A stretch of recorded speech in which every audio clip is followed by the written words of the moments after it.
everyone, hello everybody, hello everyone, hello everybody, hello everyone, hello everybody, everybody. It is me, Haley B. Welcome back or welcome to my channel. Thank you so much for joining me today. I hope that you are doing great, but if you are not, I just want to remind you that it is okay to not be okay, and you are not alone. You are not alone. You are not alone. You are not alone. So for today's video, I'm just going to be doing a whisper ramble. I thought I could talk about, I guess, like a couple of celebrity, oh my gosh, this piece of hair is driving me nuts, celebrity related topics. Well, not really different celebrity related topics, but just Taylor Swift. So yeah, let's just get right into it. So if you are a Swiftie, I'm sure you are aware of what has been going on lately with, you know, Taylor Swift and what was his name?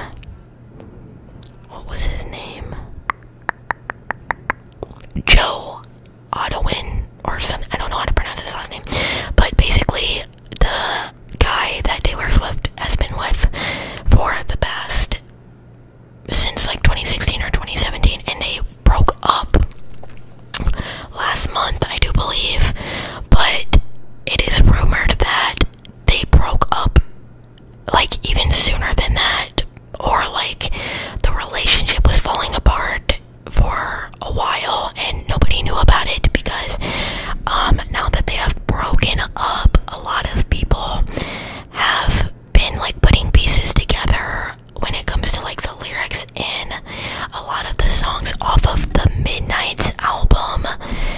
In general, a lot of Swifties are saying that Midnight's seems like a breakup album in disguise. Because obviously at the time that it was released, we did not know that they were having any issues. So that is that. As far as, you know, Taylor Swift dating Matt Healy, which I don't know who the heck he is, but I do know that he has a pretty problematic past, and he's just a problematic person in general. Very racist, misogynistic, homophobic, just all of those things. And I understand that the media can definitely portray celebrities in a way that they are not and just twist their words, etc. But it's pretty obvious that this guy is a douchebag, and everybody knows it. And Taylor Swift, you know, as always, said she was a feminist, and you know, she writes a lot of songs that are empowering, and you know, so the situation just doesn't really add up for her to be choosing to, you know, date and interact with somebody who essentially, you know, goes against everything that she stands for. Everything that she stands for. And a lot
agreed to, but it was like more of her management's decision or something like that. But regardless, I think it's wrong. If I was, you know, a celebrity doing concerts, whatever, I would never in my right mind even let anyone convince me to price tickets that high, because then, you know, so many people are missing out, and it's really not realistic for a good amount of people to spend more than an entire freaking mortgage payment on a concert ticket. So I am always going to love Taylor Swift's music. I'm always going to listen to her music. I am so excited for Speak Now, Taylor's version, to come out. Speak Now is my favorite Taylor Swift album. But overall, I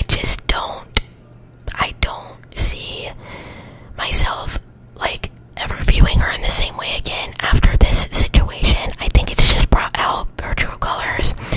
And honestly, like, Taylor Swift is just like another Selena Gomez in that sense. And by that, what I mean is, like, everybody thinks Selena Gomez is an amazing, nice person. But, you know, there's been a lot of truths revealed over the years that she, you know, has done some pretty bad things. Like, you know, she doesn't talk to her, who was her best friend, who gave her her kidney, you know, because she didn't agree with the fact that she was continuing to drink and everything afterwards, and like, she just had no appreciation for what she did for her. And I'm not gonna get into that, but I'm just saying, like, there are certain celebrities you'll notice that everybody assumes is a great, fantastic, kind, nice person that's too pure for this world, and they just put them on this pedestal of like they have the purest heart, and in reality that's not the case. I will say that I have so much respect for Taylor Swift for being kind to her fans and not being as snobby and rude to them like a lot of celebrities are. I appreciate that, and I applaud her for that, and I respect that 100%. But it's just offensive, you know. She has queer fans, she has, you know, African American fans, she has, you know, fans that are in that category of what this dude she is dating is like mocking and making fun of and all these different things.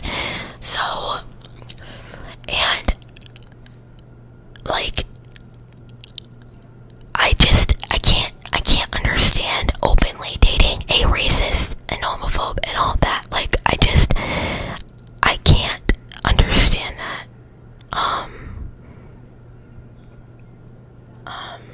So yeah, that's all I'm gonna say when it comes to that, because I don't really even know what else to say on it. So I guess I'll move on to the next topic.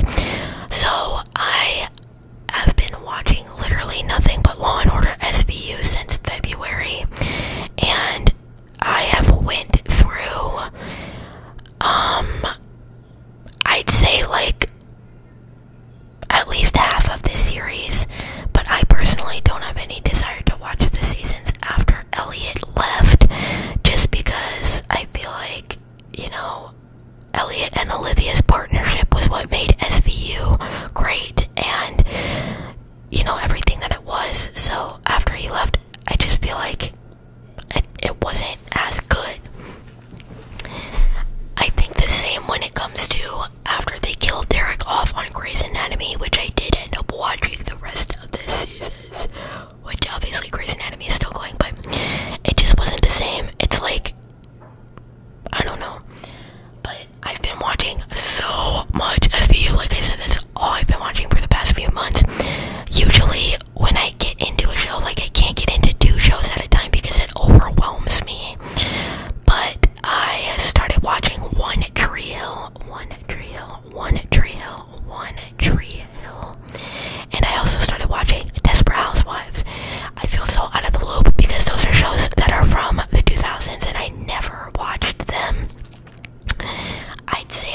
I've tried Curology, and it did make a little bit of a difference, but I just felt like it was too expensive, which, not to say that it's expensive from a general standpoint, because it's not, it's just I can't personally really afford it.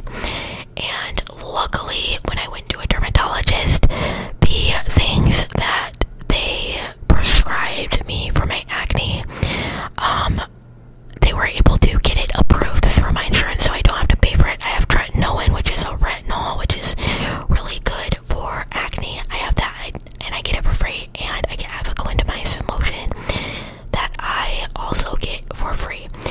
So yeah, I definitely think that if you are, kind of tight with money, and you want to be able to, like, clear your skin on all of that, like, go over what your options are for seeing a dermatologist, because I feel like a lot of people assume that a dermatologist you automatically have to pay out of pocket for. That's actually not necessarily the case. You can most likely find, if you have health insurance, find a dermatologist that is covered through your insurance plan. And yeah,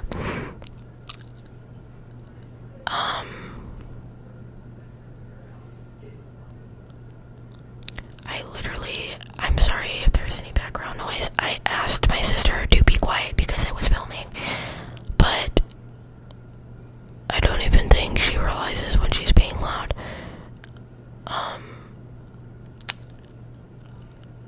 But yeah, I'm gonna try to go to bed at a decent time tonight, because I was up until like 7 in the morning, and I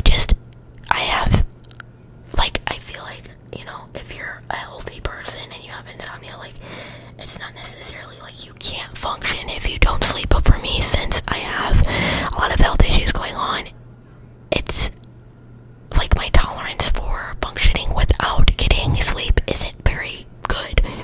So I'm trying to get on a better schedule. I don't want to continue down the path of, like, going to bed at 4:30, 5 o'clock in the morning every single night, because it's not healthy, and it's definitely taken a toll on my mental health. So that's not something that I really want to do, you know what I mean? It's not something I ever wanted to do in the first place, but that's just kind of the schedule that I ended up on, unfortunately. So yeah, but I am going to go now, but I'll probably film, it's only midnight I think, so I'll probably film a